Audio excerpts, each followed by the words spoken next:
ఓం నమస్తే. ఆత్మీయులకు దేవదేవుని ఆశీస్సులు.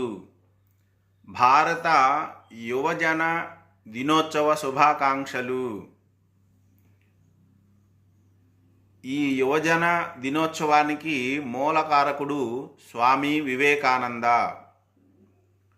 ప్రపంచ దేశాలలో ఉన్న ప్రజలందరిలో దేవుడు ఉన్నాడు అని నమ్మే ఆస్తికులందరూ కూడా భారతదేశం వైపు కనులెత్తి చూస్తున్నారు, భారతదేశాన్ని సందర్శిస్తున్నారు.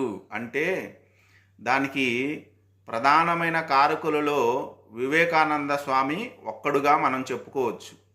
ఎందుకంటే చికాగోలో ఏర్పాటు చేసిన ప్రపంచ మత మహాసభలలో ప్రసంగించి భారతీయ తత్వం యొక్క గొప్పతనాన్ని చాటి చెప్పిన మహాత్ముడు.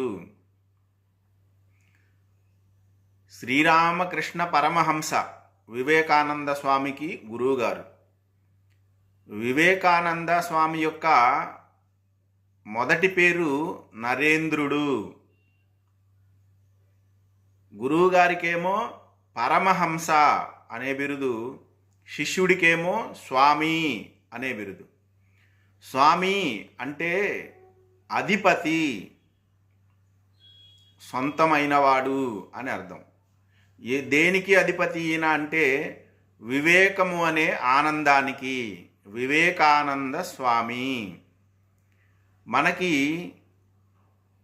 5 రకాల కోశములుంటాయి. వీటినే 5 రకాల శరీరాలు కూడా అనుకోవచ్చు. అన్నమయ కోశము, ప్రాణమయ కోశము, మనోమయ కోశము, విజ్ఞానమయ కోశము, ఆనందమయ కోశము అని 5 రకాలు. వీటిల్లో చివరి రెండైన విజ్ఞానమయము, ఆనందమయము, ఈ రెండింటిని సాధించిన వాడుగా మనం స్వామి వివేకానందాన్ని చెప్పుకోవచ్చు. పరమహంస. హంస అంటేనే పాలను నీళ్లను వేరు చేసి పాలను మాత్రమే గ్రహించిద్ది అని చెప్తా ఉంటారు.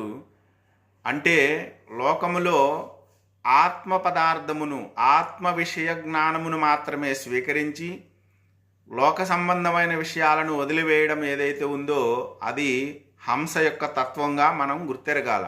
అందుకే ఆత్మ సాధన చేసిన మహాత్ములలో గొప్పవాళ్ళని పరమహంస అని పిలవడం అనేది సర్వసాధారణంగా ఉంది.